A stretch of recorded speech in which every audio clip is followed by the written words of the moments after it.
भारतीय राजनीति में क्रेडिट वॉर का सिलसिला एक बार फिर शुरू हो चुका है। भारत 1971 में पाकिस्तान पर अपनी जीत का स्वर्ण विजय वर्ष का जश्न मना रहा है। प्रधानमंत्री नरेंद्र मोदी बांग्लादेश की आज़ादी के 50वें वर्षगांठ समारोह में हिस्सा लेने के लिए मार्च में ढाका जाएंगे। हाल ही में सेनाध्यक्ष जनरल एम नरवणे ने असम राइफल्स यूनाइटेड सर्विसेज के वार्षिक सेमिनार में ये जानकारी दी थी। खैर, इसी बीच एक नई खबर यह है कि कांग्रेस पार्टी 1971 की जंग में जो कांग्रेस की लीडरशिप थी, तत्कालीन प्रधानमंत्री इंदिरा गांधी का जो नेतृत्व था, उसको लेकर अपना एक क्रेडिट लेने के लिए जन जन के बीच में एक मुहिम शुरू करने जा रही है। मैं हूं आशीष आनंद, आप सुन रहे हैं द लीडर हिंदी। हम इस मौके पर आपको ये बताना चाहते हैं कि दरअसल 1971 की जंग में क्या हुआ था, कैसे हुआ था और किस तरह से ये जीत का सेहरा भारत के सिर बंधा था। 50 साल पहले तत्कालीन प्रधानमंत्री इंदिरा गांधी की सूझबूझ से पाकिस्तान से जंग में जीत सिर्फ 30 मिनट में ही हुई थी, जिसके बाद पाकिस्तान के 2 टुकड़े हो गए और बांग्लादेश का जन्म हुआ। भारत से अलग होकर बने पाकिस्तान के लिए हमेशा को सबक भी हो गया, जिसकी तिलमिलाहट आज तक महसूस की जा सकती है। इस जंग में कूटनीति, राजनीति और युद्ध की रणनीति खासी दिलचस्प रही। 1971 के पाकिस्तान और भारत की सरकारें अलग अलग चुनौतियों से जूझ रही थीं। इसी दरमियान पाकिस्तानी सेना ने बंगाली नागरिकों को निशाना बनाना शुरू कर दिया, जिसमें आसान शिकार पूर्वी पाकिस्तान में मौजूद अल्पसंख्यक हिंदू समुदाय होने लगा। कत्ल गारत की दहशत इस कदर हो गई कि पीड़ितों को पूर्वी भारत में पनाह लेने को मजबूर होना पड़ा। भारत सरकार ने भी इन शरणार्थियों की खातिर पूर्वी भारत की सीमाओं को खोल दिया। पूर्वी पाकिस्तान से लगे पश्चिम बंगाल, बिहार, असम, मेघालय और त्रिपुरा की राज्य सरकारों ने शरणार्थी कैंप लगाए। शरणार्थी जनसमूह की तादाद इतनी ज़्यादा हो गई कि भारत की पहले ही बोझिल अर्थव्यवस्था डगमगाने लगी।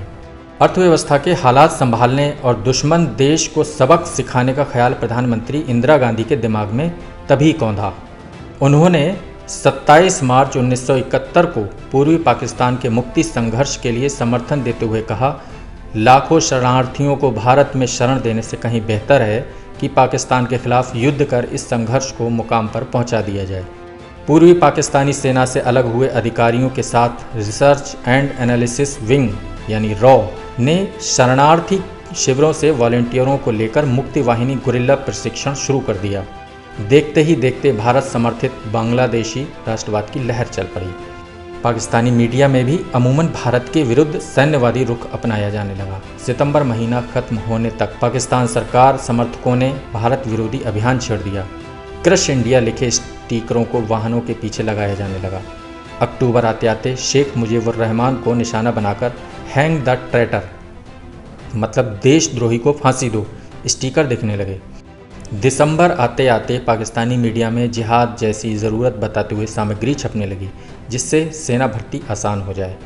अप्रैल 1971 के अंत तक इंदिरा गांधी ने सेनाध्यक्ष सैम मानेकशॉ से पाकिस्तान से युद्ध करने की तैयारी के सिलसिले में चर्चा कर ली थी। जनरल सैम मानेकशॉ के निजी अभिलेखों के अनुसार उन्होंने उस वक्त युद्ध में जीत का आश्वासन दिया कि यदि उन्हें आक्रमण उनके तरीके व शर्तों पर करने दिया जाए।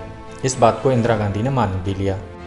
इंदिरा गांधी जल्दबाजी में की गई सैन्य कार्रवाई के नुकसान को भांपने के साथ ही सेना के विचार भी जानना चाहती थीं, जिससे मंत्रिमंडल के तेज तर्रार सदस्यों के उत्तर दे सकें और आमजन का भी समर्थन हासिल कर सकें। नवंबर महीने तक ये महसूस हो गया कि जंग लगभग तय है।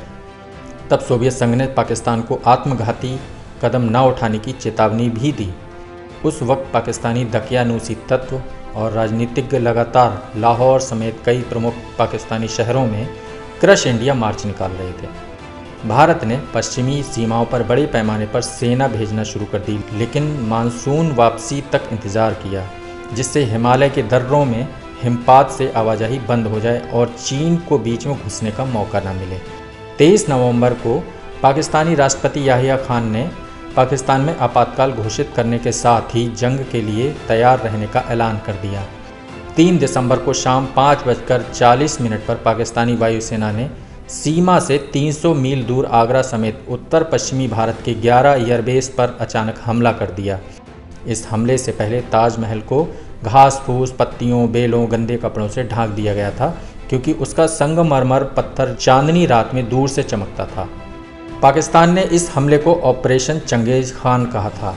पाकिस्तान ने इजराइल के ऑपरेशन फोकस से ये नकल करने की कोशिश की थी।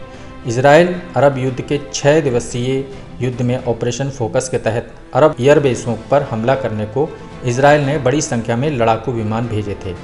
इसमें छोटा सा देश इजराइल अरब देशों से जीत गया था। इस नकल में एक जगह पाकिस्तान से चूक हो गई। पाकिस्तान ने भारतीय एयरबेसों पर हमला करने को 50 से भी कम फाइटर जेट भेजे। उसी शाम राष्ट्र के नाम संदेश में प्रधानमंत्री इंदिरा गांधी ने कहा, ये हवाई हमले पाकिस्तान की ओर से भारत पर युद्ध की घोषणा है। उसी रात को भारतीय वायुसेना ने पहली जवाबी एयर स्ट्राइक कर दी। अगले दिन ही इस एयर स्ट्राइक को बड़े हवाई आक्रमण में बदल दिया गया। वायुसेना, नौसेना और थल सेना ने पाकिस्तान पर सभी मोर्चों से हमला बोल दिया।